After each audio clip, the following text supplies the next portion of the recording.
Diterjang angin dan hujan deras, pohon setinggi 25 meter di halaman Balai Kota Jakarta tumbang. Puluhan sepeda motor rusak dan 5 polisi terluka.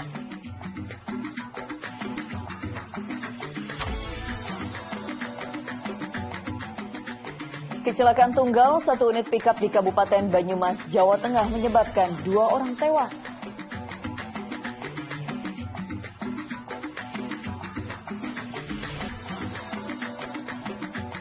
Ribuan detonator bahan peledak disita dari 2 pria yang baru turun dari kapal penyeberangan di Pelabuhan Jangkar, Situbondo, Jawa Timur.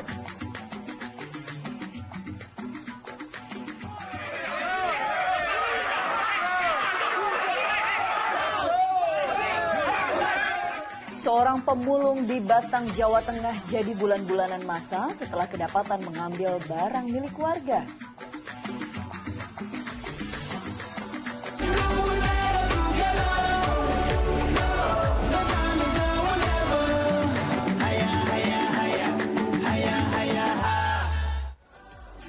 Halo, selamat pagi. Senang sekali saya Astra Syahrir dan Pratiwi Kusuma kembali menjumpai Anda hari ini pemirsa, hari Jumat 11 November 2022. Sudah menjelang weekend nih, Tiwi. Sudah menjelang weekend. Seperti biasa dong, sebelum menjelang weekend, sebelum liburan tetap harus perbaharui informasi karena dalam 1,5 jam ke depan kami hadir dengan rangkaian informasi dan juga peristiwa terbaru yang berhasil dihimpun tim redaksi kami hingga dini hari tadi. Kita awali informasi di Fokus Pagi hari ini pemirsa dari Jakarta, di mana diterjang angin kencang disertai hujan deras, sebuah pohon setinggi 25 meter di halaman Balai Kota DKI Jakarta tumbang dan menimpa puluhan sepeda motor hingga rusak berat. Ini sejumlah personel kepolisian juga terluka akibat tertimpa pohon sengon tersebut.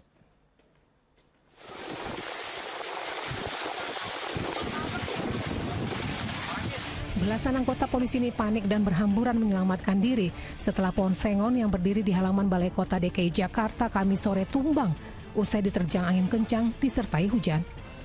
Pohon setinggi 25 meter dengan diameter 50 cm itu menimpa sebanyak 55 unit sepeda motor yang diparkir di bawah pohon itu. Akibatnya puluhan kendaraan tersebut rusak berat. Tak hanya menimpa kendaraan dan pohon itu juga menimpa 4 anggota polisi yang tengah berjaga. Korban langsung dibawa menepi oleh sejumlah rekannya. Kata Denny petirnya aneh. Sudah bermacam-macam. Ada yang rusak dan ada yang masih bisa diselamatkan. Ya, korban ada 4 korban yang terdiri dari 4 anggota kepolisian dan sudah ditangani dan dibawa ke klinik dan rumah sakit. Untuk mengeluarkan motor yang tertimpa, petugas pemadam kebakaran menggunakan gergaji mesin memotong batang pohon berukuran besar itu guna memudahkan evakuasi kendaraan. Abdul Haris melaporkan dari Jakarta. Sementara itu, Kapolres Metro Jakarta Pusat memastikan anggotanya yang tertimpa pohon tumbang di halaman gedung Balai Kota DKI berjumlah 5 orang. Seorang diantaranya mengalami luka cukup parah. Korban tertimpa pohon saat tengah menggelar apel konsolidasi pasca pengamanan aksi unjuk rasa buruh. 5 anggota polisi yang menjadi korban dari pohon tumbang di Balai Kota Kamis malam akhirnya dilarikan ke Rumah Sakit Tarakan, Gambir, Jakarta Pusat. Kapolres Metro Jakarta Pusat mendatangi rumah sakit untuk memastikan kondisi korban.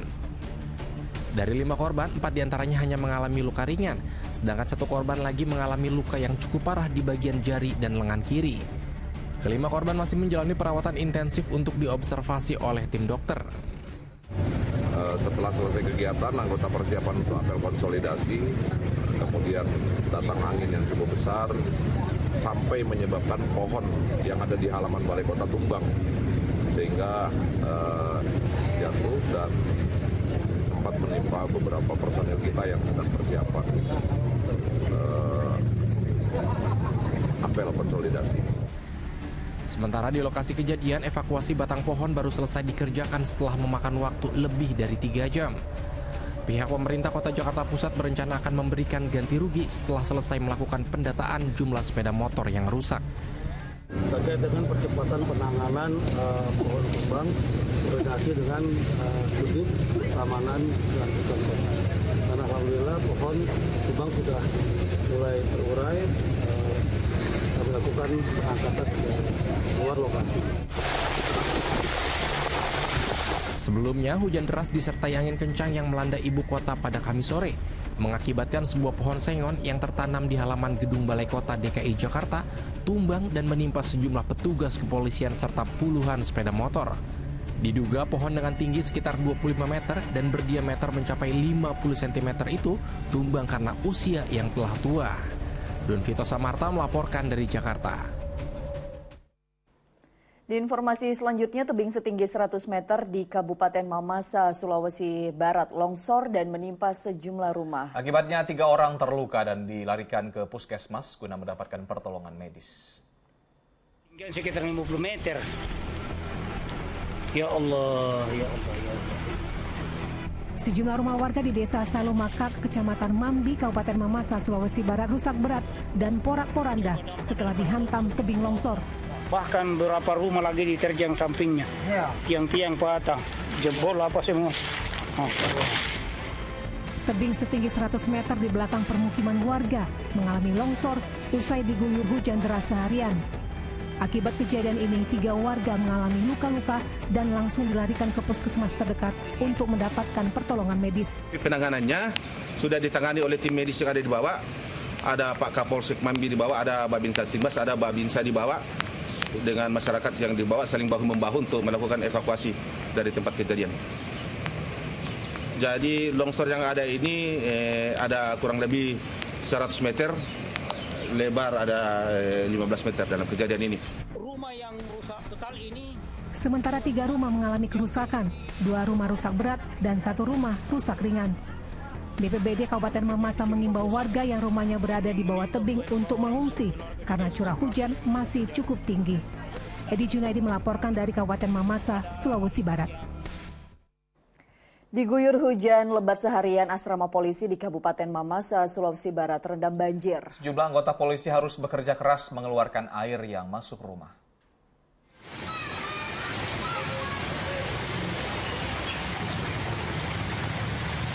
Personel kepolisian ini harus bekerja keras mengeluarkan air yang masuk ke rumahnya setelah banjir merendam asrama polisi di Jalan Pendidikan Kabupaten Mamasa, Sulawesi Barat Kamis siang.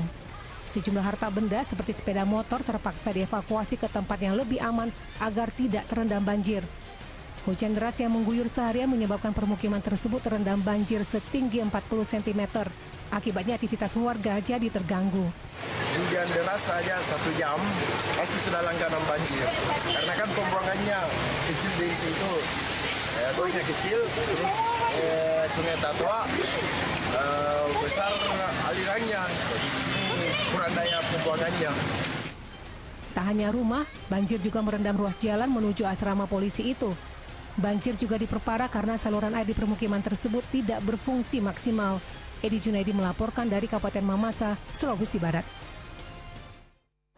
Ruang kelas SMP 1 atap 2 Karangjaya, Kabupaten Tasikmalaya, Jawa Barat hancur setelah dihantam tebing longsor. Sementara di Kabupaten Sumedang, bongkahan tanah longsor menutup akses jalan alternatif.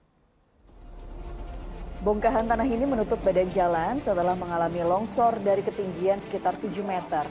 Akibatnya akses jalan alternatif di Desa Pasir Biru, Kabupaten Sumedang itu sama sekali tidak bisa dilintasi kendaraan. Warga bersama petugas TNI Polri dengan peralatan seadanya berupaya menyingkirkan longsoran tanah agar jalan bisa dilalui dan tak lagi mengganggu aktivitas warga. Longsor terjadi setelah kawasan itu diguyur hujan deras selama 2 hari terakhir. Ruang kelas 13 SMP 1 atap 2 Karangjaya, Kabupaten Tasikmalaya hancur setelah diterjang longsoran tebing. Ruang kelas itu juga kebanjiran. Akibatnya kegiatan belajar siswa kelas 13 terpaksa dihentikan karena ruang kelas tidak digunakan karena berbahaya.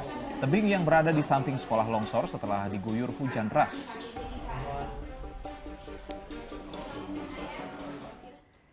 Pemirsa, sebuah rumah milik warga di Desa Darawolong, Kecamatan Purwasari, Karawang, Jawa Barat, ambruk akibat hujan deras dan angin kencang. Ini bahkan penghuni rumah mengalami luka di bagian kepala akibat tertimpa bangunan rumah.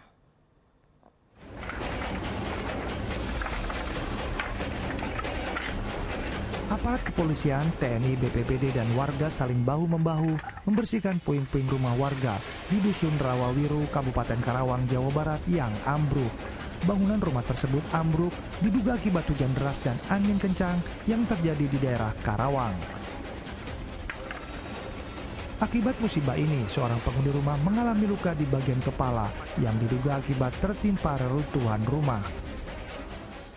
Saya akan ajukan rutilahu, jadi mau dimusyawarahkan dulu sama pemilik tanah ini, sama keluarganya, apakah ada izin untuk pihak keluarga untuk mengasih pemilik tanah tersebut untuk mengasih izin untuk 1 unit bangunan rutilahu.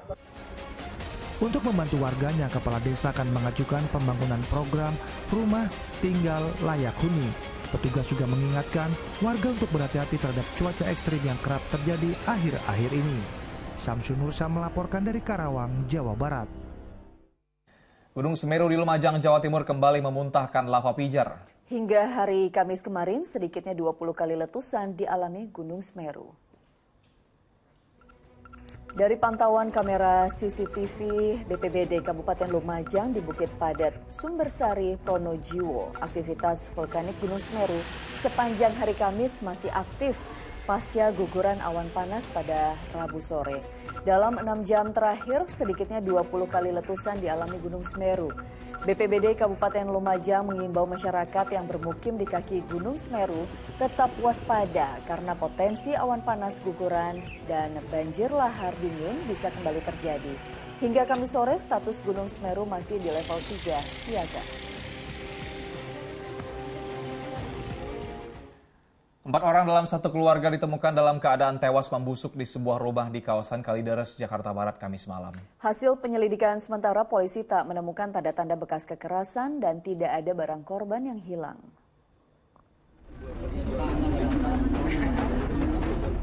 Penduduk kompleks perumahan di Kalideres, Jakarta Barat, Kamis malam gempar. Mereka berkerumun di depan sebuah rumah, menyusul kabar bahwa penghuninya satu keluarga ditemukan tewas. Kejadian bermula ketika warga mencium bau tak sedap dari dalam rumah korban sejak 3 hari lalu. Hal ini kemudian dilaporkan ke pengurus RT dan aparat kepolisian yang langsung membongkar paksa rumah. Saat dibuka, keempat korban yang merupakan pasangan suami istri Rudianto Reni bersama seorang anak dan kerabatnya didapati dalam kondisi membusuk. Jendela itu tidak ada tralis, ya, hanya pakai kawat nyamuk gitu. Saya sobek, terus ada ordeng. Saya langsung, ya saya lihat, begitu saya lihat, wah ini ada mayat. Langsung saya lapor Pak LMK saya, terus segera telepon ke pihak kepolisian. Yang meninggal ini siapa, Pak? Yang meninggal ya sekeluarga itu. Satu keluarga. Berapa orang, Pak? 4. Sementara itu, kepolisian sektor Kalideres bersama Satreskrim Polres Jakarta Barat dan Resmo Polda Metro Jaya langsung memulai penyelidikan dengan menggelar olah tempat kejadian perkara. Namun hasil pemeriksaan sementara tak ditemukan tanda bekas penganiayaan pada korban dan kondisi rumah tidak berantakan. Dan pada saat dibuka, ditemukan ada 4 jenazah di dalam, 2 laki-laki dan 2 perempuan. Itu satu keluarga atau seberapa? Menurut informasi dari masyarakat, mereka satu keluarga. Kondisinya, Nak? Kondisinya sudah dalam keadaan meninggal dunia. Sementara hasil pengamatan kita pada saat olah TKP belum ditemukan. Dari lokasi, polisi juga mengamankan sejumlah barang bukti berupa baju korban, telepon genggam, buku rekening, dan buku catatan.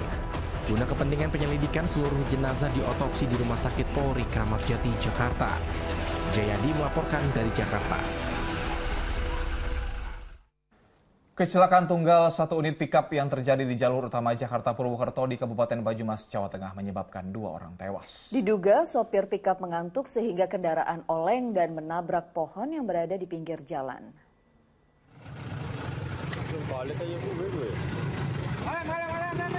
Beginilah kondisi pasca kecelakaan yang terjadi di Jalan Raya Desa Cikidang, Kabupaten Banyumas, Jawa Tengah pada Kamis siang. Para penumpang dari mobil pick-up nampak tergeletak di pinggir jalan. Kecelakaan tunggal ini terjadi saat kendaraan pick-up melaju kencang dari arah Aji Barang menuju Purwokerto. Namun diduga sopir mengantuk saat melintas di jalan lurus. sehingga kendaraan hilang kendali dan menabrak pohon yang berada di pinggir jalan. 7 penumpang yang berada di belakang terpental, di mana 2 orang diantaranya tewas di lokasi kejadian. Selain mengangkut penumpang, pickup juga membawa material semen. Untuk kejadian lantas tunggal ini, saat ini kita masih dalami dan sudah laksanakan olah TKP. Dugaan awal dari pengemudi KBM pickup mengantuk sehingga oleng ke kiri, kemudian membentur pohon, mengakibatkan KBM pickup tersebut terbalik dan terjadilah laka-laka. Korban yang mengalami luka ringan selanjutnya dirujuk ke Puskesmas Cilongok. Sementara itu, korban meninggal dan luka berat dibawa ke RSUD Aji Barang. Kasus kecelakaan ini pun kini tengah ditangani petugas Satlantas Polresta Banyumas. Nanang Ananur melaporkan dari Banyumas, Jawa Tengah. Diduga takwar menanjak, sebuah truk kontainer mundur hingga muatannya terjatuh dan melintang di jalan. Selain itu, sebuah truk kontainer terguling di pintu keluar Margonda Tol Cijago, Depok, Jawa Barat pada Kamis kemarin. Kenapa, Pak? Kenapa? Alasannya kenapa? Alasannya kenapa? Ya, alasannya kenapa? Petugas tol ini menghalangi kamera wartawan yang sedang meliput truk kontainer terguling di pintu keluar Margonda Tol Cijago, Jawa Barat. Diduga truk kontainer ini terguling setelah kehilangan keseimbangan saat berbelok keluar tol Margonda menuju Jalan Juanda. Pelan aja, lagi pelan belok. Bloknya itu udah kuat nahan. Nggak kuat nahan. Jadinya ya mau nggak mau. Oleng ya, Bang? Oleng, iya. Kalau bawaannya apa sih, Bang? Bawaan. Cet ya? Cet. Polisi dari unit Laka Lantas Polres Metro Depok dan Dinas Perhubungan Kota langsung melakukan olah TKP dan memastikan tak ada korban jiwa dalam peristiwa ini. Truk kontainer pun dievakuasi dari jalan tol. Supir truk dibawa ke klinik untuk diperiksa kesehatannya menggunakan ambulans. Sementara itu, sebuah truk kontainer dari arah Makassar, Sulawesi Selatan, tujuan Mamuju, Sulawesi Barat, terperosok di jalur lintas Barat Sulawesi, Kabupaten Majene, Kamis petang. Kontainer ini berisi puluhan ton bahan besi terjatuh dan nyaris menimpa sejumlah pengendara yang melintas di lokasi. Diduga truk tak kuat menanjak di sebuah tikungan tajam sehingga mundur. Saya opor gigi 3, gigi 1, ternyata gigi 3 masuk. Pada saat mak rem, saya kasih masuk gigi 1, kepala mobil langsung terangkat. Jadi itu kontainer kan langsung jatuh ke belakang. Tak ada korban jiwa dalam kecelakaan tunggal ini, namun arus lalu lintas poros Majene Mamuju sempat terganggu. Evakuasi badan truk masih menunggu bantuan alat berat. Tim Liputan melaporkan. Di informasi lainnya, 2 orang pengendara motor di Bekasi, Jawa Barat diduga menjadi korban tabrak lari sebuah mobil minibus. Korban menderita luka-luka di beberapa bagian tubuh dan atas kejadian tersebut pengendara motor langsung membuat laporan ke polisian. Video amatir warga merekam kejadian saat sebuah minibus tiba-tiba memepet motor yang ditumpangi 2 orang hingga terjatuh di Jalan Harapan Indah di Kota Bekasi, Jawa Barat. Kedua korban yang masih satu keluarga sempat terpental dari motor yang ditumpangi hingga menderita sejumlah luka di tubuhnya. Diduga terjadi salah paham antara pengemudi minibus dan pengendara motor. Tidak terima dengan perkataan pengemudi minibus, Noval pengendara motor berusaha mengejar mobil, namun pengemudi minibus langsung memepet motor korban hingga terjatuh. Pas saya baru dibentuk mobilnya, dia udah menghantam saya kena ban depan. Saya goyang sedikit. Saya pepetin lagi, saya dihantam habis jatuh. Sampai jatuh. Niat saya itu, Bang, saya mau ketok kacanya biar dia buka kaca ke pinggir. Berharap laporan kami ini diterima dengan baik dan bisa segera dilakukan pengejaran terhadap pelaku yang sudah melakukan tindakan seperti itu. Orang tua korban berharap agar pelaku segera bisa ditangkap atau menyerahkan diri ke pihak kepolisian. Pasalnya, ulah pelaku membahayakan nyawa orang lain. Kini kasusnya dalam penanganan unit Laka Lantas Polres Metro Bekasi Kota. Awang Darmawan melaporkan dari Bekasi, Jawa Barat. Diduga akibat bahan bakar jenis Pertalite tumpah ke jalan, warga geruduk SPBU Kauman di Kota Metro Lampung. Mereka protes karena pihak SPBU dinilai lambat menangani persoalan tumpahan minyak yang mengalir dari tangki penyimpanan bawah tanah.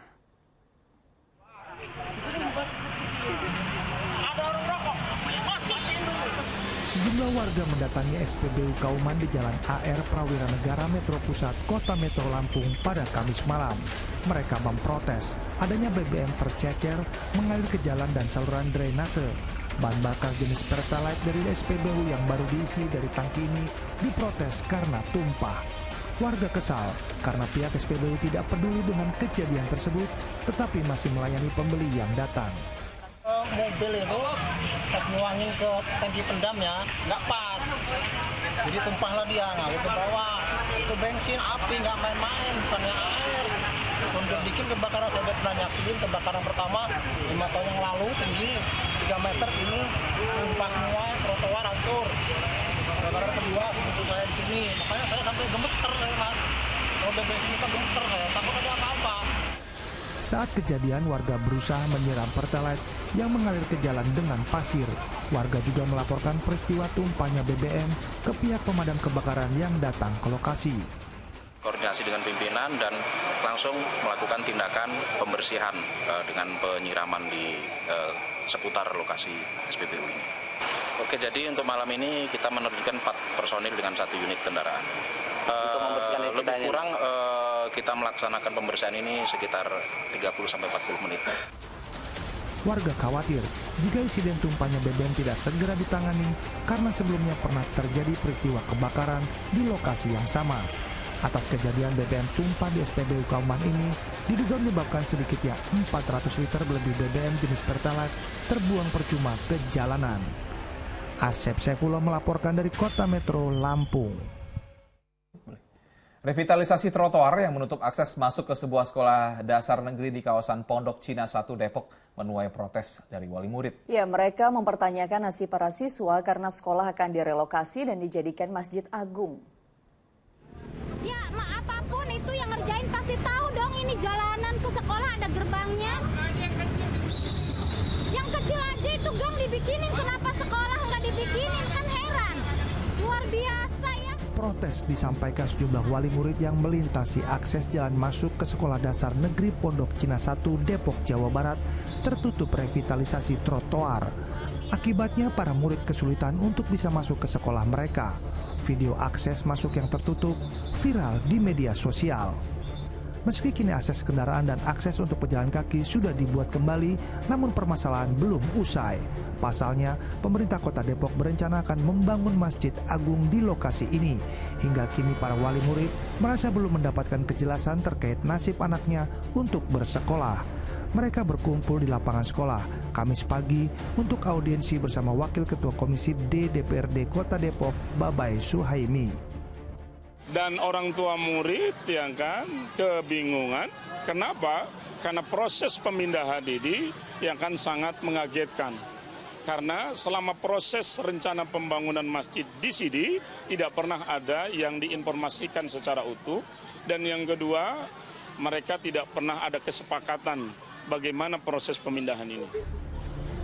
Kepala Dinas Pekerjaan Umum dan Penataan Ruang Kota Depok Citra Indah Yulianti angkat suara terkait proyek revitalisasi trotoar yang dianggap menghalangi akses masuk SDN Pondok Cina 1. Dirinya meminta maaf jika proyek revitalisasi trotoar memicu kegaduhan di masyarakat. Pihaknya menjelaskan bahwa alih fungsi gedung SDN Pondok Cina 1 menjadi masjid raya oleh Pemkot Depok sudah lama direncanakan. Tapi yang pasti beberapa bulan lalu kan dari Pak Ridwan Kamil aja gubernur sempat ke sana juga dengan Pak Wakil terkait dengan penataan untuk rencana masjid ya. Menurut saya sih ya pasti orang tua murid sebetulnya sudah tahu bahwa di sana sudah akan dibuat masjid. Dan juga dulu 2016 itu seingat saya depan itu juga dulu sudah pernah kosong dan mereka dulu sudah bergabung ke SD yang di belakang. Itu Januari 2016 kalau tidak salah. Mulai pekan ini, pihak sekolah meniadakan kegiatan belajar mengajar diganti dengan belajar dari rumah. Sementara untuk pekan depan rencananya para murid SDN Pondok Cina 1 ini akan digabung dengan SDN Pondok Cina 3 dan SDN Pondok Cina 5. Namun para murid tetap datang ke sekolah dan mendapatkan pelajaran dari para relawan. Tim Liputan melaporkan dari Depok, Jawa Barat. Pemirsa, ribuan detonator bahan peledak disita dari dua pria yang baru turun dari kapal penyeberangan di Pelabuhan Jangkar, Situbondo. Polisi masih mengusut motif mereka membawa detonator bahan peledak tersebut. Saya orang Jawa. Apa itu? Kamu jemput ya? Jemput siapa namanya? Aparat Direktorat Polisi Perairan Udara Polda Jawa Timur meringkus dua pria yang kedapatan membawa 5.000 detonator bahan peledak. Keduanya disergap ketika baru turun dari kapal penyeberangan di Pelabuhan Jangkar, Situbondo, Jawa Timur.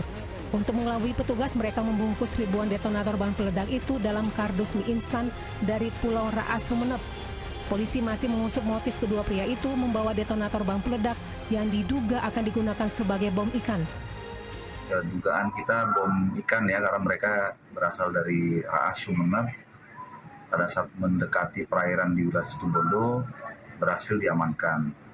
Dan saat ini untuk pelaku atau orang yang membawa bom ikan tersebut sudah kami amankan dan sudah dalam pemeriksaan di Direktorat Polair Polda Jawa Timur. Kedua terduga pelaku bersama barang bukti ribuan detonator kemudian dibawa ke markas polisi Perairan Udara Jawa Timur untuk diperiksa. Tommy Iskandar melaporkan dari Situbondo, Jawa Timur.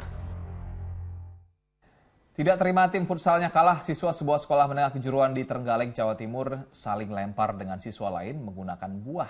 Ya, video saling lempar buah ini beredar luas di media sosial.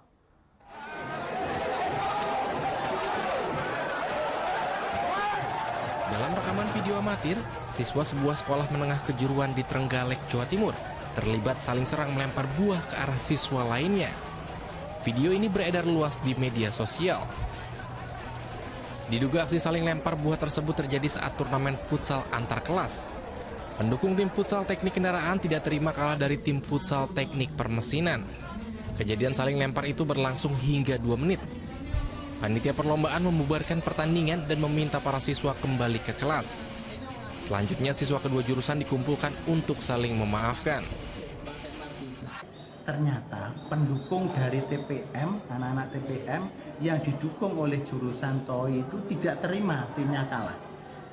Nah, karena tidak terima itu akhirnya pendukung itu masuklah ke lapangan, sepertiga lapangan. Ada beberapa siswa saja, tidak terlalu banyak yang masuk, dan terjadilah seperti gambar yang di-share kemarin.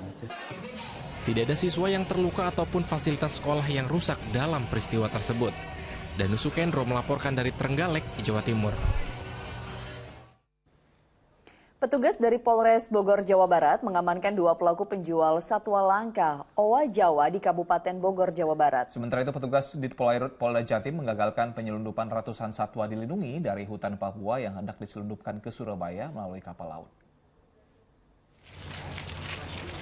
Ya, pemirsa, inilah sejumlah satwa dilindungi yang hendak diselundupkan dari hutan Papua melalui kapal laut. 104 satwa dilindungi yang hendak diselundupkan ini antara lain kanguru Papua, kuskus, burung cendrawasih hingga buaya muara. 2 pelaku penyelundupan berhasil dibekuk petugas di Polairut Polda Jatim saat tiba di Pelabuhan Cambrut, Surabaya, Jawa Timur. Satwa-satwa dilindungi itu hendak dijual ke para pemesan di Surabaya dengan harga yang bervariasi. Atas perbuatannya, pelaku terancam hukuman lebih dari 5 tahun penjara.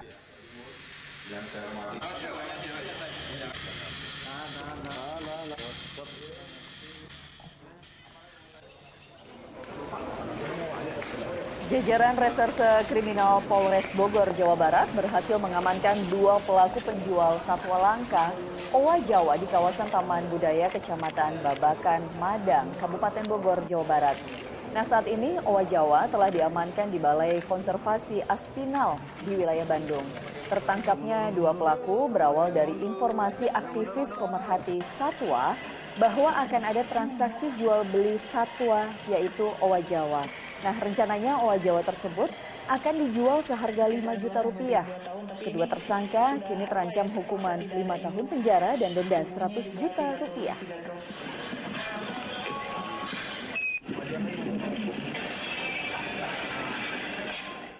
Seorang pemulung di Batang, Jawa Tengah jadi bulan-bulanan masa setelah kedapatan mengambil barang milik warga. Informasi selengkapnya akan disampaikan oleh Astran Syadi usai jeda.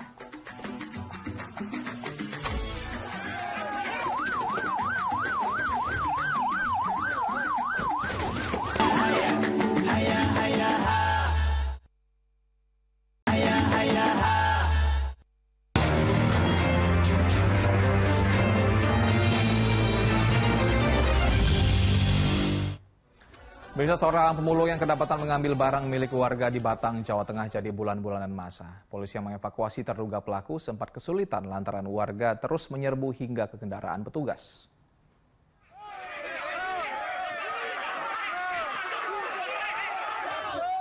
Puluhan orang merangsek maju tatkala polisi mengevakuasi seorang pemulung di Desa Kemiri Barat, Kecamatan Subah, Batang, Jawa Tengah. Suasana sempat tegang karena warga berusaha melampiaskan emosi mereka lantaran pria itu terpergok mencuri gergaji mesin. Aksi main hakim sendiri itu mengakibatkan gerobak dan kendaraan milik terduga pelaku hancur jadi sasaran amukan massa. Dari barang bukti yang didapat, polisi akan menjerat terduga pelaku dengan pasal pencurian. Namun setibanya di Mapolsek Subah, korban meminta penyidik tidak melanjutkan proses hukum karena kasihan melihat kondisi pemulung tersebut. Pasal 364 itu ancamannya hanya 3 bulan, maka kita lakukan restoratif justice. Karena 3 bulan itu kita hanya dipiring, maka kita lakukan restoratif justice sesuai dengan permintaan daripada korban. Setelah sepakat untuk berdamai, terduga pelaku dikenakan wajib lapor. Kuncoro Wijayanto melaporkan dari Batang, Jawa Tengah. Seorang pria terluka, pemirsa, di kepala akibat diserang gerombolan pemuda yang berkendara sepeda motor di Kota Cimahi, Jawa Barat. Geng motor itu melakukan aksi kekerasan jalanan pada dini hari.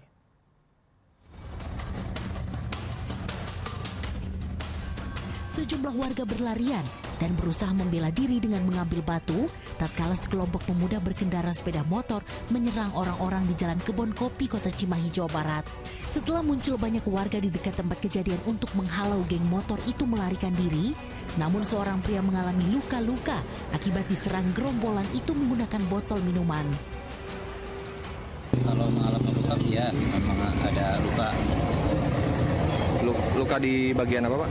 Lukanya ada di bagian pelipis ini, di dekat rahang. Mengantisipasi terulangnya peristiwa serupa, Polres Cimahi menambah personel bermotor yang dilengkapi senjata untuk berpatroli. Bahwa betul kejahatan jalanan meningkat, baik curas, curanmor, mungkin tawuran dan perandalan motor lainnya. Yaitu kita menambah personil khususnya malam hari untuk patroli bermotor yang lebih cepat, fleksibel dan bergerak. Kini polisi memburu pelaku penganiayaan yang sosoknya teridentifikasi dari saksi dan rekaman CCTV di lokasi kejadian. Muhammad Abbas melaporkan dari Kota Cimahi, Jawa Barat.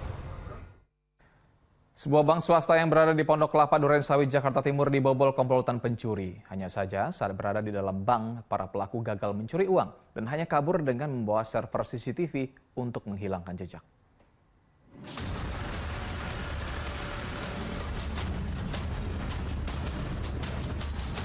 Inilah rekaman kamera pengawas yang merekam saat mobil komplotan pelaku mendatangi salah satu bank swasta yang berada di Durensawit, Jakarta Timur pada Kamis dini hari. Para pelaku yang diduga lebih dari 2 orang ini kemudian merusak rolling door dan memecahkan kaca di mesin ATM bank. Pelaku yang berhasil masuk ke dalam bank kemudian mengacak-acak barang yang ada di dalam. Diduga para pelaku kesal karena kesulitan membobol dan membawa berangkas bank. Tidak ada uang selembar pun yang hilang dari ATM. Hanya saja untuk menghilangkan jejaknya, para pelaku kabur dengan membawa server CCTV bank.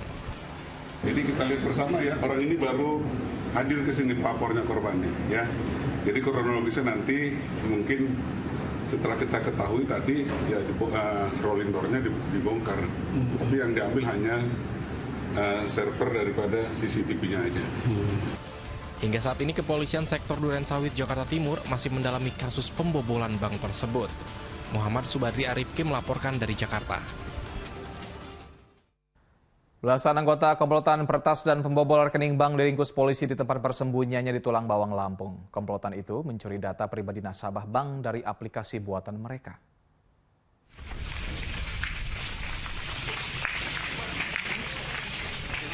Inilah saat sejumlah polisi menyergap komplotan pembobol rekening bank di sebuah rumah sewa di Desa Gedung Karya Jitu, Tulang Bawang, Lampung pada Kamis siang.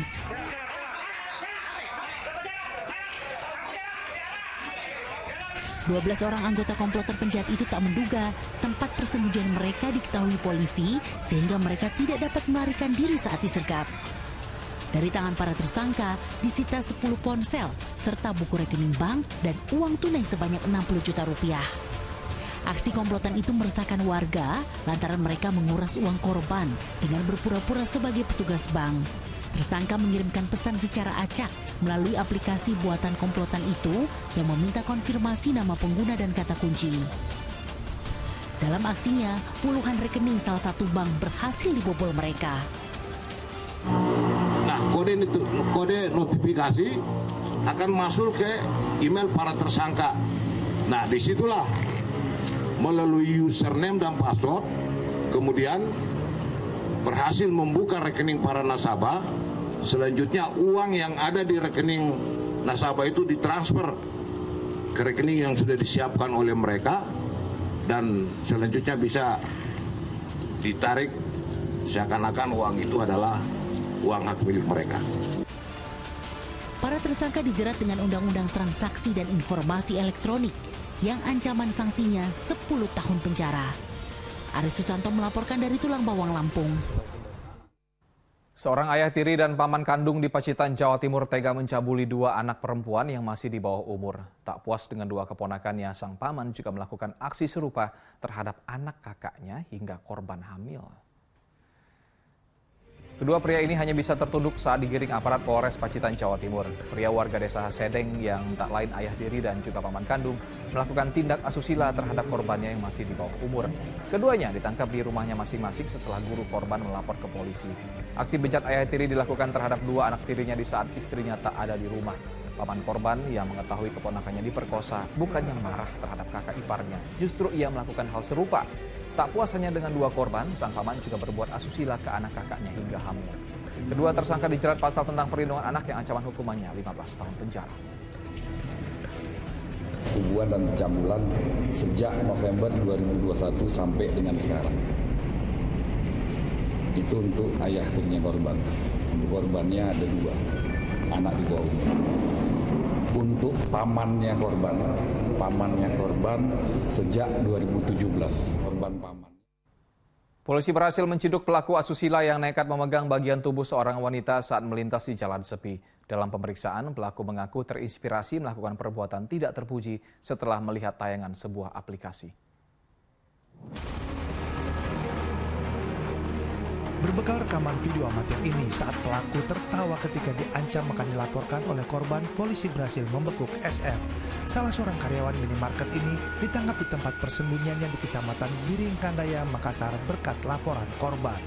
Saat diperiksa, pelaku mengaku melihat korban sedang mengendarai sepeda motor sendirian saat jalanan sepi. Setelah memepet korbannya, SF melanjutkan aksi tak senonohnya dengan memegang bagian tubuh korban sebanyak 3 kali sebelum kemudian melarikan diri. Saat dikejar, pelaku justru menertawakan korban. Ketika pelapor ini melintas di Jalan Poros Maros, dia berjalan perlahan, mengendarai secara perlahan, tiba-tiba melintaslah pelaku ini, langsung saja dia meraba dada dari korban ini. Nah, korban merasa tidak terima, kemudian dia mengejar. Pada saat pengejaran itu, bukannya pelaku merasa bersalah, namun sambil tertawa dan mengacungkan jari tengahnya. Akibat perbuatan isengnya, SF diancam pasal 281 KUHP tentang sengaja dan terbuka melanggar kesusilaan dengan ancaman hukuman 2 tahun 8 bulan penjara. Zainuddin melaporkan dari Maros, Sulawesi Selatan. Sempat dikira korban begal, 2 pemuda tewas tergeletak di tepi jalan di Makassar, Sulawesi Selatan dengan anak panah tertancap di jaketnya. Belakangan terkuak kematian korban karena pembunuhan berlatar belakang asmara.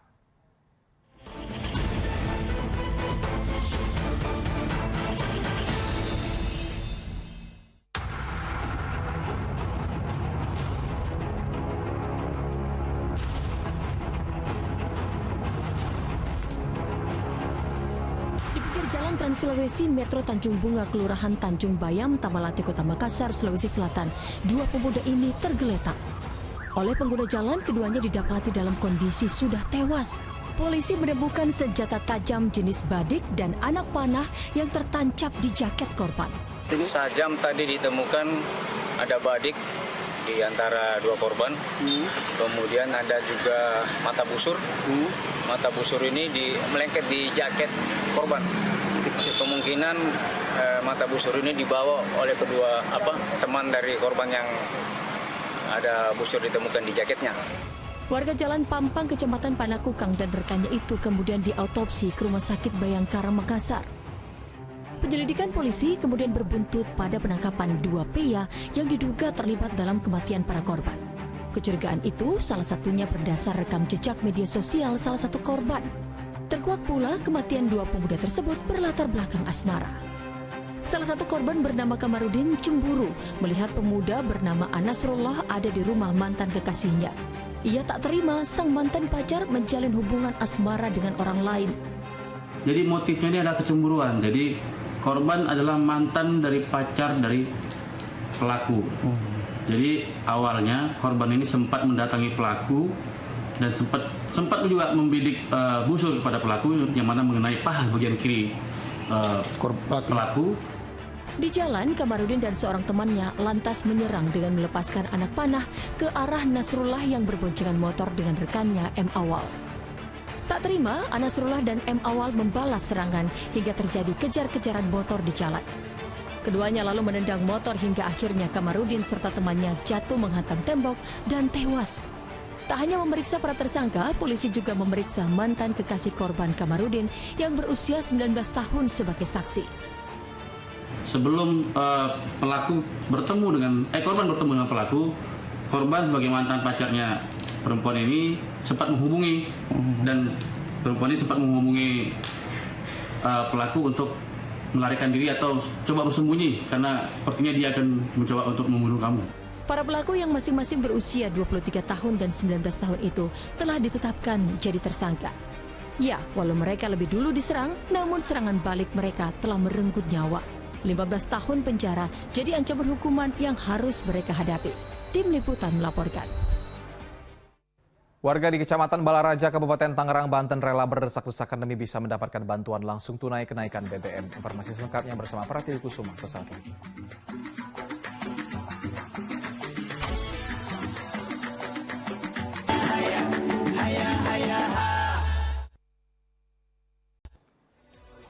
Anda kembali menyaksikan Fokus Pagi bersama saya Pratiwi Kusuma. Kita lanjutkan informasi di pagi hari ini pemirsa. Pengusutan jati diri jasad yang ditemukan di Sungai Ciwulan, Tasikmalaya menemukan titik terang. Jenazah tanpa busana yang mengenakan borgol teridentifikasi sebagai warga Pangandaran, Jawa Barat. Teka-teki jenazah pria yang ditemukan di Sungai Ciwulan, kawasan Karang Nunggal, Tasikmalaya, Jawa Barat akhirnya terungkap. Saat ditemukan warga, muncul banyak dugaan lantaran tangan pria itu mengenakan borgol. Identitas korban diketahui setelah ada warga dari Pangandaran yang mengenalinya. Dari sejumlah tanda di tubuh, korban identik dengan anggota keluarga mereka yang hilang sejak 2 minggu silam. Dilihat dari tanda-tanda, satu tanda yang jelas itu terlihat adalah dari borgol atau ikatan yang ada di tangannya. Itu menunjukkan ada tanda yang sama, termasuk itu tidak bisa dibuka kecuali oleh Himatera Indonesia. Yang kedua, tanda di kepala itu ada bekas benturan, ada luka di bagian belakang dan itu sudah diakui oleh keluarga. Korban hilang saat tengah menjalani pengobatan kejiwaan di sebuah yayasan di Ciamis, Jawa Barat. Pria itu dikenakan borgol karena kerap mengamuk. Ketakut akan hal itu terjadi, maka untuk kalau bahasanya Pak Dede itu kemarin untuk menyesuaikan dia dengan teman-teman yang lain, sementara di borgol tangannya dua-duanya. Nah, pada saat di borgol tangan dua-duanya, kabur lah. Setelah korban diotopsi di Rumah Sakit SMC Tasikmalaya, jenazah dibawa pulang keluarganya untuk dimakamkan. Eko Setiabudi melaporkan dari Tasikmalaya, Jawa Barat. Aksi pencurian rumah mewah di Siang Bolong di kawasan Cimahi, Jawa Barat terekam CCTV. Pelaku teridentifikasi seorang pria berambut gondrong menggasak perhiasan bernilai jutaan rupiah. Dari rekaman CCTV yang viral di jagat maya ini, tampak seorang lelaki berambut gondrong keluar dari rumah mewah di kawasan Cipageran, Kota Cimahi. Peristiwa pencurian yang terjadi Rabu 9 November kemarin langsung dilaporkan ke aparat kepolisian. Penyidik Satreskrim Polres Cimahi lalu bergerak ke sebuah lokasi yang ditenggarai tempat tinggal pelaku di Ngamprah, Bandung Barat. Setelah semuanya identik dengan CCTV, aparat kemudian menciduk pria pengangguran bernama Aji berusia 40 tahun. Dari hasil penyelidikan, pelaku tergolong nekat, beraksi seorang diri di siang bolong saat penghuni ada di rumah. Ia masuk dari pintu garasi lantas menggasak perhiasan di lantai 1 dan kabur dengan sepeda motor. Para penghuni tak menyadari rumahnya disatroni maling dan baru tahu perhiasannya raib setelah melihat CCTV. Dan adanya CCTV itu menguatkan alat bukti penyidik dan sudah diakui oleh pelaku bahwa benar dialah yang terekam oleh gambar CCTV tersebut. Sesuai dengan pemeriksaan dan juga keterangan dari korban, barang yang hilang itu ada logam mulia kurang lebih 25 gram. Polisi menyita uang tunai 5 juta rupiah dan perhiasan yang belum sempat dijual. Total korban alami kerugian sekitar 15 juta rupiah. Polisi menetapkannya sebagai tersangka dan dijerat pasal 363 tentang pencurian dengan ancaman hukuman 5 tahun penjara. Muhammad Abbas melaporkan dari Cimahi, Jawa Barat. Warga yang berada di sekitar Jalan Raya Pakupatan, Blok Kemang, Cipocok, Kota Serang digegerkan dengan penemuan mayat yang sudah menjadi tulang belulang. Kerangka ditemukan tepat di samping selokan.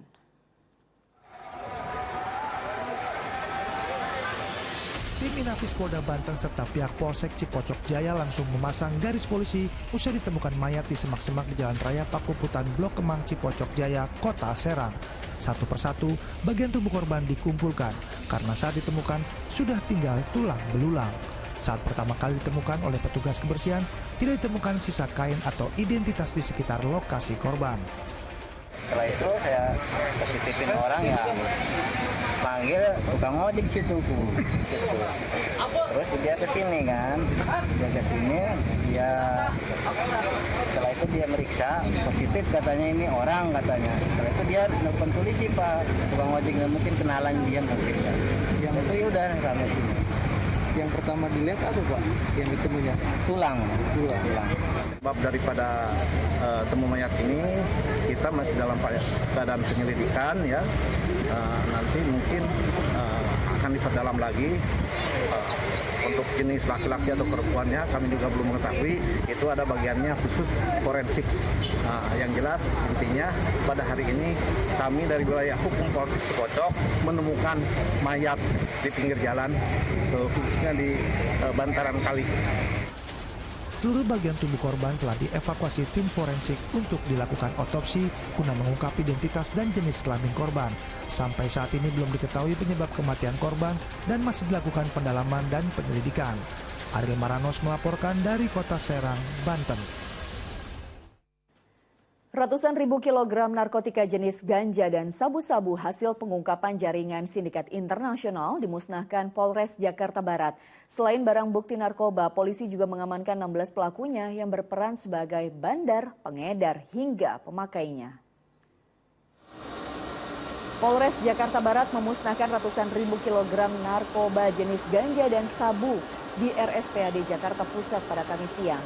Barang haram ini dimusnahkan di mesin pemanas insinerator yang dimiliki RSPAD untuk memusnahkan sampah medis. Barang haram yang dimusnahkan ini didapat dari pengungkapan sejumlah kasus sindikat pengedaran narkotika internasional Malaysia, Aceh, Indonesia dari bulan Juli hingga Oktober 2022. Diduga narkoba senilai 11 miliar ini akan diedarkan di wilayah DKI Jakarta menjelang Natal dan Tahun Baru.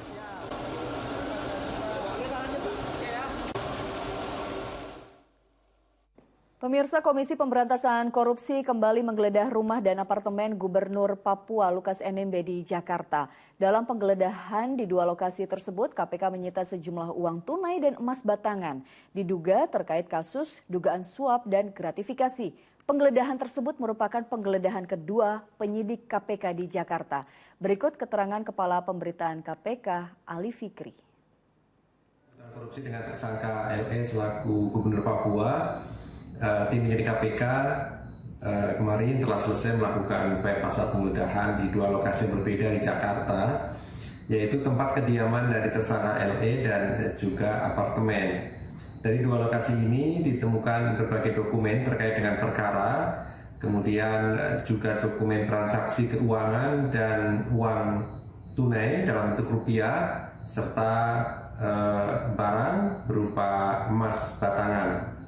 Ditemukan juga bukti elektronik yang seluruhnya tentu kami segera lakukan analisis untuk dilakukan penyitaan sebagai barang bukti dengan perkara atas nama tersangka LE dan kawan-kawan dimaksud. Penjualan sembako murah di Pekalongan, Jawa Tengah diserbu warga. Mereka rela berdesak-desakan untuk mendapatkan bahan kebutuhan pokok. Kondisi yang sama juga terjadi di Kecamatan Balaraja, Kabupaten Tangerang, Banten. Ratusan warga memadati lokasi penyaluran bantuan langsung tunai kenaikan BBM. Pembagian bantuan langsung tunai kenaikan BBM di kantor Kecamatan Balaraja, Kabupaten Tangerang, Banten dipadati warga Kamis siang. Penerima bantuan yang sebagian besar ibu rumah tangga itu berdesak-desakan di lokasi pembagian BLT. Agar antrian berjalan tertib, TNI dan Satpol PP mengingatkan penerima bantuan agar mengantri dengan tertib dan tidak saling serobot. Pada pembagian kali ini, setiap warga penerima bantuan mendapatkan uang tunai Rp600.000. Ya bisa buat ini, apa sih? Bisa topok saya, punya. Buat berapa Bu? Bisa topok, biar bisa nonton TV. Nanti udah berapa jam Bu? Dari jam 6, sekarang jam 10, ada kali 3. Di Kota Pekalongan, Jawa Tengah, warga memadati penjualan bahan kebutuhan pokok murah yang melibatkan pelaku UMKM. Jika warga biasa membeli beras 5 kg dengan harga Rp55.000, namun di pasar murah hanya Rp47.000. Sementara untuk minyak goreng, warga membeli dengan harga Rp12.000 per liter. Operasi pasar yang diadakan oleh Pemkot Pekalongan itu bertujuan untuk membantu warga kurang mampu dalam memenuhi kebutuhan pokok mereka sehari-hari. Tim Liputan melaporkan. Presiden Joko Widodo melakukan pertemuan dengan para pemimpin negara ASEAN dan parlemen negara ASEAN di Phnom Penh, Kamboja. Dalam pertemuan ini, Presiden Joko Widodo menyerukan seluruh pemerintah dan parlemen ASEAN bersinergi memperkokoh persatuan. Presiden Joko Widodo menyebutkan dinamika geopolitik dunia saat ini dalam kondisi yang mengkhawatirkan. Dalam pertemuan yang diikuti para pemimpin negara ASEAN dan perwakilan parlemen negara ASEAN, Presiden Joko Widodo mengungkapkan kredibilitas dan relevansi ASEAN diuji menghadapi tantangan ini dan memberikan solusi. Dalam pertemuan ini, Presiden berharap dukungan parlemen ASEAN kepada Indonesia dan bersama-sama membuktikan kepada rakyat dan dunia bahwa ASEAN tetap relevan.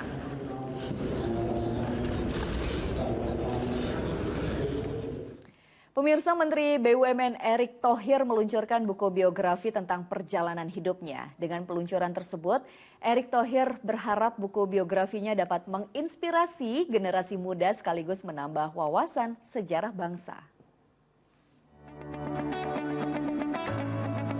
Menteri BUMN Erick Thohir meluncurkan buku biografi dirinya yang bertajuk Bukan Kisah Sukses Erick Thohir di Jakarta Convention Center Senayan pada Kamis sore. Dalam buku ini digambarkan fase perjalanan hidup Erick Thohir, mulai dari fase remaja hingga fase dewasa, serta fase pasang surutnya Erick dalam membangun karir. Dalam kesempatan ini, Erick mendorong generasi muda untuk meningkatkan minat baca untuk mengetahui sejarah bangsa sehingga negara menjadi kuat. Erick juga berharap dengan membaca sejarah buruk bangsa, tidak akan terulang lagi di masa depan. Jangan sampai generasi muda kita tidak tahu sejarah bangsa kita. Karena yang namanya bangsa besar, yang namanya kita juga menjadi bangsa kuat ketika kita tahu dan belajar dari sejarah kita. Nah, sejarah ini yang menjadi kekuatan kita sebagai bangsa. Jadi jangan kita justru mengulangi sejarah jelek bangsa kita untuk dilakukan pada hari ini. Bagi sang penulis, Abdullah Saimi mengungkapkan, kesulitan dalam menulis buku ini adalah saat mengemas cerita perjalanan Erick Thohir yang begitu banyak menjadi satu buku. Pak Erick ini skopnya luas sekali gitu ya. Mungkin satu bidang aja bisa dibikin satu buku. Untuk olahraga, untuk BUMN, dan lain-lain. Jadi memang buku ini buku pertama kita menyajikan secara umum dengan perspektif yang umum tentang hidup. Dan nantinya insya Allah kita akan meluncurkan serial lain yang terkait dengan buku ini. Pada kesempatan peluncuran buku ini, hadir sejumlah tokoh nasional seperti Menteri Perdagangan Zulkifli Hasan, Menteri Koperasi UKM Teten Mas Duki, pebulu tangkis kebanggaan Indonesia Grecia Poli, ekonomi Derajat Wibowo yang ikut memberikan pandangan terhadap peluncuran dan sosok Erick Thohir di mata mereka. Rati Hartono dan Marcelonus Agung melaporkan dari Jakarta. Jelang bergulirnya Piala Dunia 2022 Qatar, pihak penyelenggara menghadirkan penginapan dari kabin kontainer. Kira-kira seperti apa? Fokus Pagi segera kembali.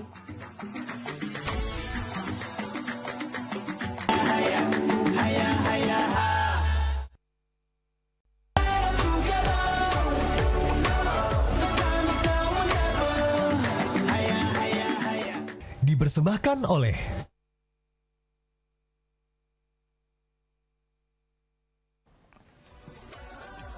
Anda kembali menyaksikan Fokus Pagi bersama saya Pratiwi Kusuma. Dan saya Asran Syadi. Jelang bergulirnya Piala Dunia 2022 Qatar yang tinggal menghitung hari, pihak penyelenggara menghadirkan penginapan dari kabin kontainer. Nah, ini hotel mini ini diperuntukkan untuk para supporter dari berbagai penjuru dunia yang ingin menginap dengan pengalaman yang berbeda.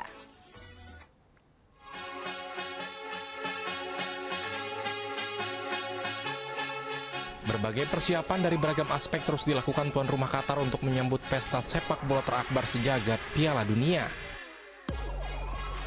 Terbaru, pihak penyelenggara menyediakan penginapan dalam bentuk kabin kontainer yang diberi nama Fans Village atau perkampungan supporter yang dibangun di gurun seluas 3,1 km persegi. Ada 6.000 kontainer atau peti kemas disulap menjadi area penginapan khusus untuk menampung para penggemar sepak bola dari berbagai penjuru dunia. Penginapan yang terletak di kawasan Al-Emadi ini dapat menampung hingga 12.000 orang. Most of the fans, they prefer, if it's not a hotel, they prefer the apartment and villa, which is managed by Accor, because it is similar to the hotel and managed by a professional hospitality company, and with the lower price. Meski terlihat sempit, namun di dalam kontainer sudah terdapat 2 tempat tidur, pendingin ruangan, kulkas mini, hingga toilet. Walaupun sederhana, tapi harga yang ditawarkan cukup fantastis. Para supporter yang ingin menginap di sini harus merogoh kocek sebesar $200 Amerika atau sekitar 2,9 juta rupiah untuk satu malam. Tidak hanya penginapan, pihak penyelenggara juga menyediakan sebuah layar besar dan deretan kursi yang terhampar di area terbuka Fan Village. Dengan demikian, para supporter yang kehabisan tiket pertandingan nonton langsung di stadion dapat menyaksikan laga tersebut di area terbuka ini. Timnas Prancis telah resmi mengumumkan nama 25 pemain yang akan tampil di Piala Dunia Qatar 2022. Yang menariknya, pelatih Didier Deschamps tak memanggil 12 pemain yang membawa tim ayam jantan juara di Piala Dunia edisi sebelumnya. Pelatih Timnas Prancis Didier Deschamps tak memberi kejutan dalam skuad pilihannya di Piala Dunia Qatar 2022. Seperti yang sudah diprediksi, pemain-pemain yang sebelumnya diragukan tampil seperti Paul Pogba dan N'Golo Kante tak dibawa ke Qatar. Kedua bintang itu melengkapi daftar 12 pemain skuad juara Piala Dunia 2018 yang dicoret Deschamps kali ini. Deschamps juga tidak memaksimalkan kuota 26 pemain yang diberikan FIFA dengan hanya membawa 25 nama ke Qatar. Le fait de prendre 25 joueurs je considère que nous avons assez de sécurité pour participer et être à cette compétition. Namun pelatih berusia 54 tahun itu masih memberi kesempatan kepada Rafael Varane yang masih dalam tahap pemulihan cedera. Pemain belakang asal Manchester United itu sebelumnya menderita cedera hamstring saat melawan Chelsea pada 22 Oktober lalu. Barisan depan menjadi perhatian Deschamps yang membawa 7 penyerang ke Qatar. Nama-nama seperti Karim Benzema, Kylian Mbappe, dan Olivier Giroud akan menjadi juru gedor tim ayam jantan.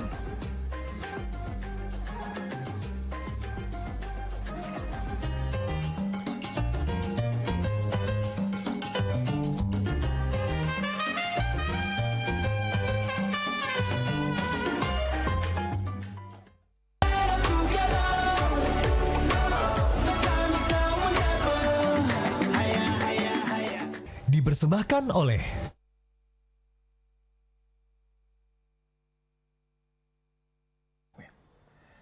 Yayasan Pundamal Peduli Kasih EPP Indosiar SCTV dan Adaro Foundation kembali melakukan kegiatan kemanusiaan di kawasan Jakarta Selatan. Ya, ratusan paket sembako dibagikan secara gratis kepada orang yang membutuhkan. Dalam rangka HUT Adaro Foundation ke-30 tahun, Yayasan Pundamal Peduli Kasih SCTV Indosiar membagikan ratusan paket sembako di kawasan Jakarta Selatan. Pembagian sembako dibagikan secara langsung di beberapa lokasi. Di lokasi pertama, Jalan Swadharma Pesanggerahan, Jakarta Selatan, sembako dibagikan kepada para manula dan masyarakat miskin. Lalu tim YPP melanjutkan pembagian sembako ke wilayah pemakaman Tanah Kusir, Jakarta Selatan. Adapun yang menjadi sasaran di wilayah ini adalah para lansia dan penggali kubur. Selain itu ada juga penjaga pintu rel kereta. Warga merasa senang mendapatkan bantuan sembako. Bagi mereka, bantuan yang diberikan sangatlah berguna untuk memenuhi kebutuhan sehari-hari. Saya atas nama pengurus pemakaman Tanah Kusir, Saudara Bejo, mengucapkan terima kasih kepada RCTP Indosiar Adaro atas bantuan pemberian paket sembako kepada kami. Bantuan ini sangat bermanfaat bagi kami. Sementara itu, tim YPP berharap dengan adanya kegiatan kemanusiaan ini dapat membantu kebutuhan warga sekitar yang membutuhkan. Selain itu, YPP hadir sebagai lembaga sosial yang dapat meringankan beban ekonomi warga pasca darurat COVID-19. Dedi Effendi dan Eko Priantoro melaporkan dari Jakarta. Pemirsa, ada info menarik untuk Anda, pencinta makanan olahan ikan. Jika ingin membelinya dengan harga yang lebih murah, silakan datang ke pameran Sail Interfood di Jakarta International Expo Kemayoran, Jakarta Pusat. Nah, ini si Dea, salah satu produk makanan beku olahan ikan, hadir di pameran berskala internasional tersebut.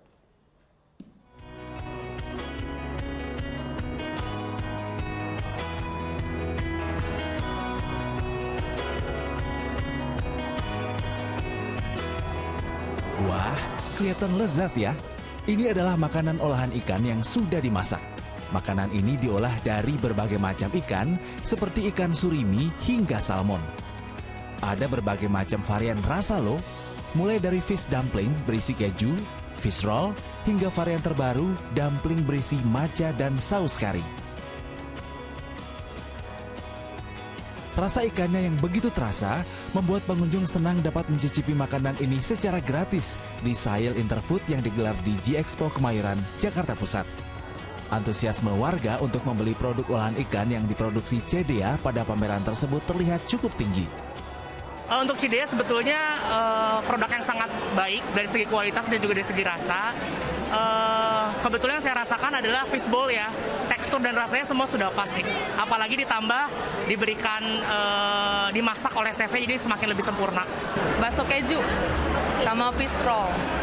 Iya. Memang itu yang sering dibeli? Iya. Kenapa suka yang itu, Bu? Pada suka sih satu keluarga.